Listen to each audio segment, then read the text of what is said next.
So the Las Vegas Raiders have this rookie offensive lineman named Caleb Rogers. This guy's going viral on social media. This guy has essentially come in over the last 2 weeks, and the guy's played really, really, really well. He played 17 snaps last week, and in this most recent game, he played every single snap against the Denver Broncos, and the guy had a really good game. And you know what's crazy about Caleb Rogers coming in and having this game is I'm not really surprised that he's having success.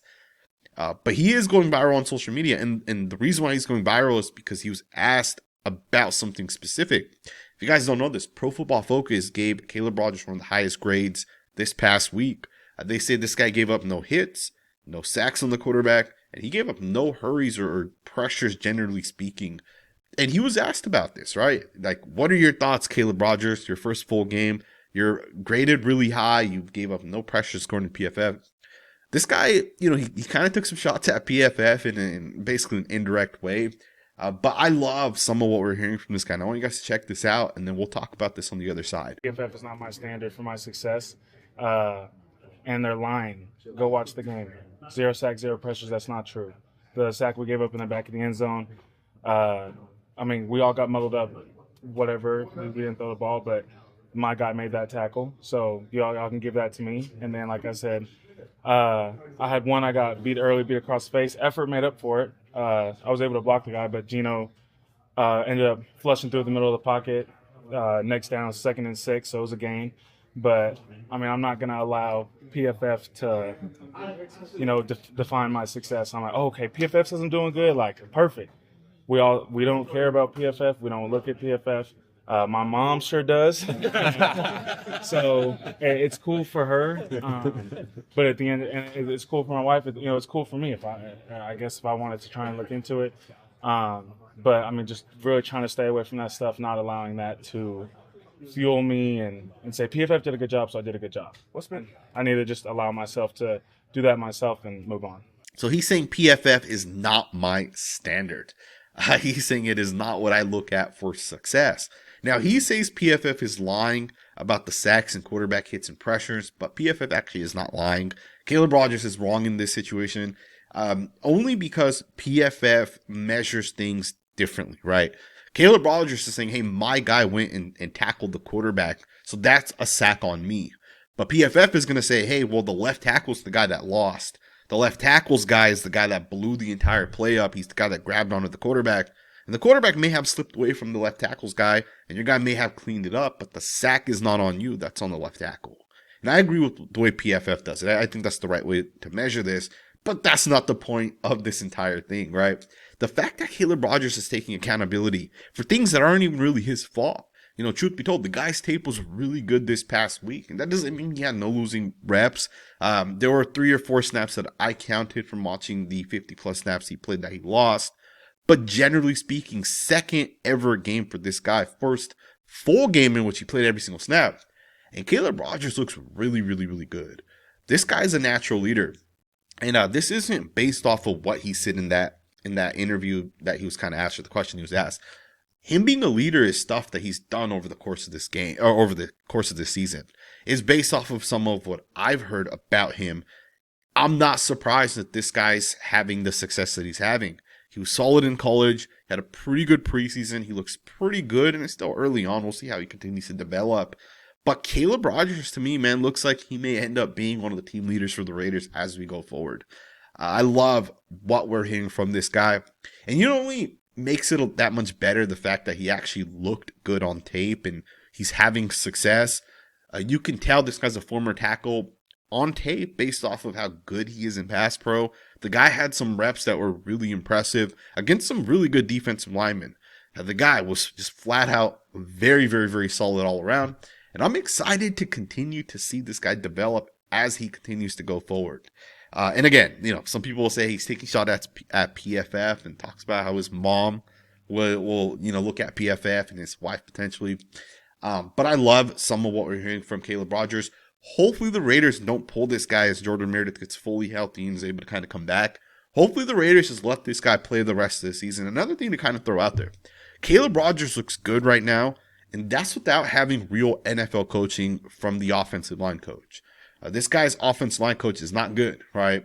Brendan Carroll's not a good offensive line coach, and yet this guy's still having success out there. And it just kind of goes to show that sometimes, although the offensive line coach does matter because, when it comes to like specific run concepts, he's going to teach you like things to look for and the steps to take, the angles, the handwork and all those type of things. When it comes to pass pro and the protection scheme specifically, O-line coach, helps kind of implement those things. So mentally, the O-line coach is responsible for, kind of developing those guys in that instance. But at the end of the day, when Chris Jones lines up in the 3 technique and you're that guard and you have Chris Jones across from you, your coach telling you that's not going to help you. You got to get out there and beat that guy's ass. When Zach Allen is lined up across from you, one of the best D tackles in the NFL, you have to block him one-on-one. And Caleb Rogers in those moments looked really, really, really good. I am excited to see what this guy continues to develop into.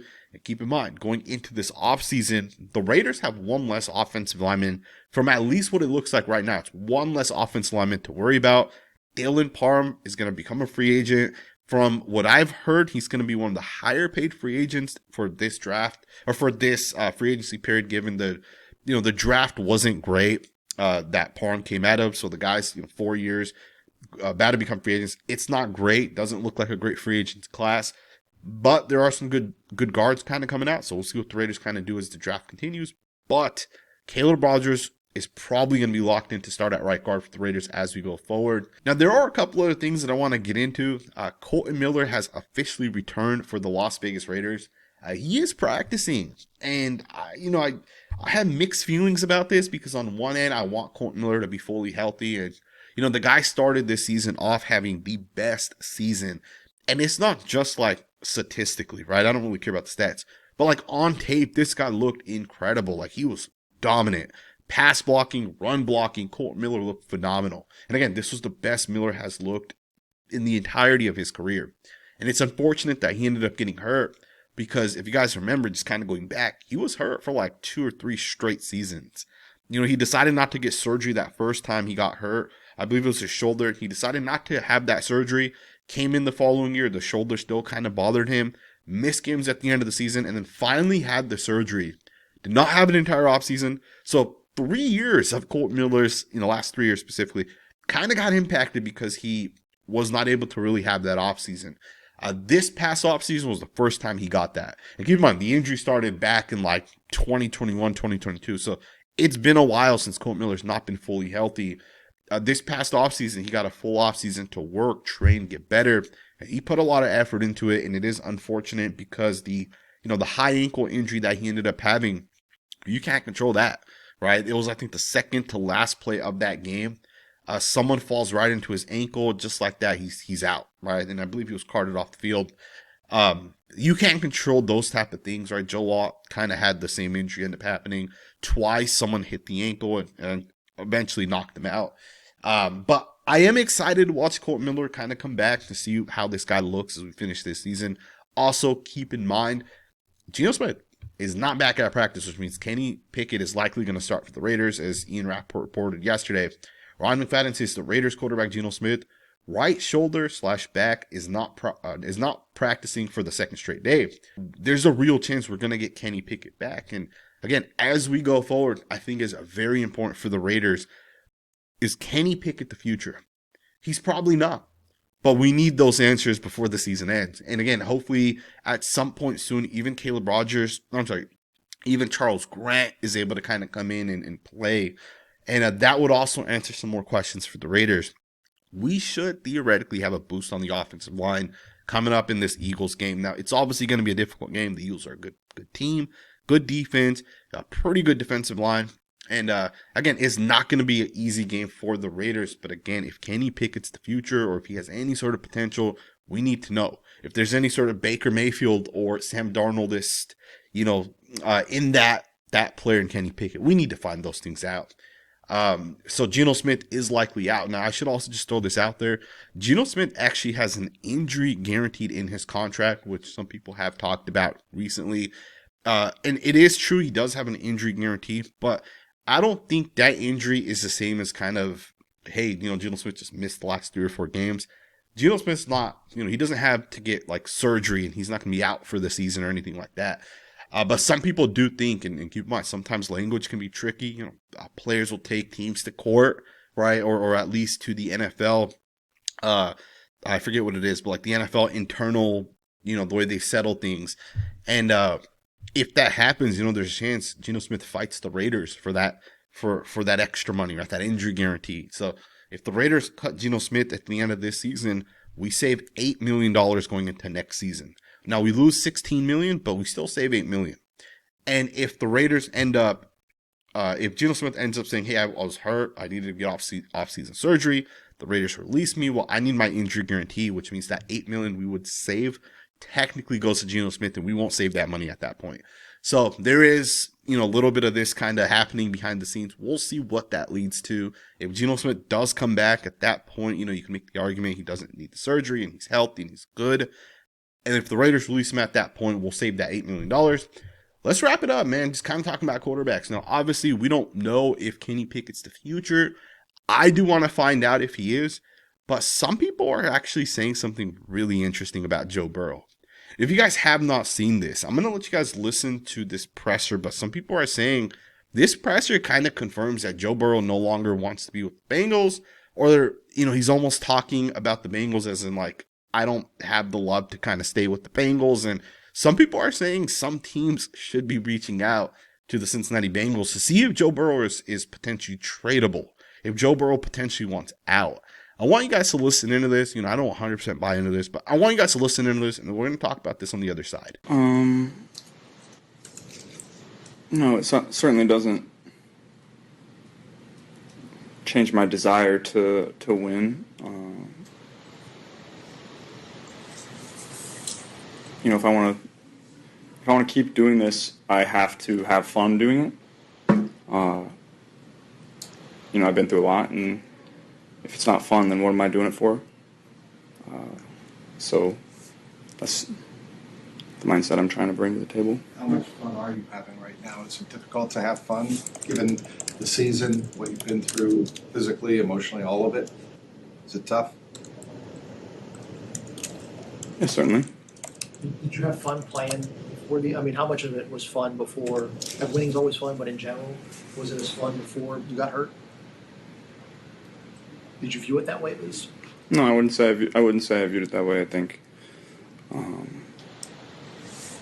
What was the changing point? Changing point.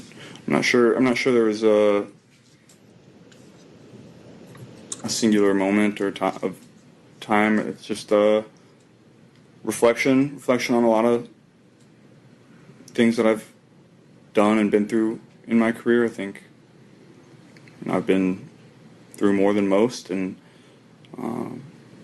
certainly not easy on the brain or the body. So just trying to have fun doing it again. You seem like there's something on your mind, or maybe I'm reading too much into it, but it seemed frustrated. There's just a lot of things going on right now. Football related, personally? All the above. So there you guys have what Joe Burrow said. And usually I would say, whatever. He probably practiced, probably, was tired or whatever. And, it's not a big deal. But then there's this other element to it, which is Adam Schefter.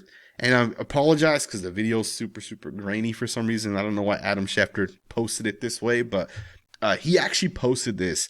And I want you guys now to listen to what Adam Schefter had to say regarding Joe Burrow in those comments. In a crazy week where Phillip Rivers came out of retirement and Sharon Moore got fired, I thought the most intriguing comments I heard from anybody were Joe Burrow on Wednesday in Cincinnati, talking about the fun he's having or not having and his future there, basically. I could tell you this. Other teams in the league took notice of that. I could tell you that for a fact. I know that because I was texting with some of them. Andrew Luck, when he retired, had played 86 NFL games and been sacked 174 times. 86 games, 174 sacks. Joe Burrow has played 13 fewer games, 73, and been sacked 203 times. So he's played 13 fewer games and been sacked 29 more times than Andrew Luck was. And he sounded like a guy on Wednesday who was deeply reflective contemplative and thoughtful about how he wanted his future to proceed. Those were alarming words. Those were alarming words. That got the attention of a lot of people. I can tell you that right now. And that'll be something to pay attention. Now, maybe it's just the end of the season, but in many ways, the organization has failed him. Defense has not held up its end of the bargain. The offensive line is not protected. I mean, yes, he wanted the wide receivers. You had to pay the wide receivers, and therefore you can't pay. But you know what? In his words, there are a lot of things going on right now. That's what he said. Now, I don't know if he's referring to his personal life or just football in general, but a lot of things going on. If I were his employer and I was somebody that wanted to keep him in the order, that would have my attention, and I would make sure that I'm getting with Joe Burrow to make sure that while there are a lot of things going on, we've got a lot of solutions to try to help you through this. So there you guys have it, right? Basically, Adam Schefter is saying, he's kind of comparing it to Andrew Luck and the Andrew Luck situation that's kind of happened. And people are now saying there's a chance Joe Burrow either just straight up retires, maybe he's not having fun, maybe he doesn't love the game of football, or on the other side of it, there's a chance Joe Burrow forces his way out of Cincinnati. This wouldn't be the first time a quarterback has said, hey, I want out of, organization X or Y or whatever, and I want to be moved. And, sometimes it's not even just about the fact that, he's highly paid or whatever, he wants more money. Sometimes it's about the organization you're with.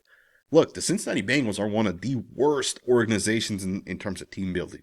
And I don't know their general manager, and I don't know how long he's been there, but I can tell you guys right now, the Cincinnati Bengals have not built the right way. They have not drafted well, right? The Cincinnati Bengals have kind of sucked at drafting. They've kind of sucked at, putting together a good roster, kind of like the Raiders. I don't think the Raiders would probably get a guy like Joe Burrow, but Burrow could easily say, hey, I don't want to be with the Bengals, and maybe I want to be with the Rams. I want to go pair up and win some championships over there. That's a good organization. That's a good team. And I bring this up because maybe the Raiders do have an opportunity at Joe Burrow. Maybe, Joe Burrow does want out. Maybe he feels like, and I understand he has Jamar Chase to throw the football to. He has T. Higgins to throw the football to. But again, the guy's been sacked over 200 times in his NFL career. The guy he's basically played 4 games. The guy's already been sacked like 12 times this season, which is ridiculous, right? And again, it's, the fact that the offensive line sucks and it sucked for a while and they're not putting those investments in to make it better. And the investments they do make, right? I think they drafted Amarius Mims last year, like in the first round or the second round. He's not a good football player, right? Or at least he wasn't at that point. It's one of those things where there's a chance the Bengals may be willing to move off of Joe Burrow, vice versa. Burrow doesn't want to be with the Bengals. And if that's the case, if I'm the Raiders, I definitely would consider it. But I'm also not 100% sold on saying, hey, we need to get Joe Burrow and bring him in. At the end of the day, the Bengals are also a pretty well run offense, right? And they suck on defense. Their offense line's not that good. But Joe Flacco came in. He threw 13 touchdowns to 4 interceptions. And again, I get it. He's 40 years old. He's not Joe Burrow. I understand that. But, you can still find success with other quarterbacks for the Cincinnati Bengals, which also makes me feel like, is Joe Burrow that good of a quarterback? I don't know, right? And he's also kind of had some injury issues. If I'm the Raiders and you get a top 3 pick, does it make sense to trade that for Joe Burrow or get your own quarterback of the future? I think it makes sense to get your own quarterback in the future. We'll see what ends up happening. I mentioned this yesterday. John Spytek does like veteran quarterbacks. I'm confident in that. So we'll see, man. We'll see what ends up happening. But I don't buy too much into these comments, but I did want to just kind of talk about it because there's not a whole lot to talk about anyways. But let me know what you guys think, man. Thumbs up, subscribe, and I'll see you guys next time with another video.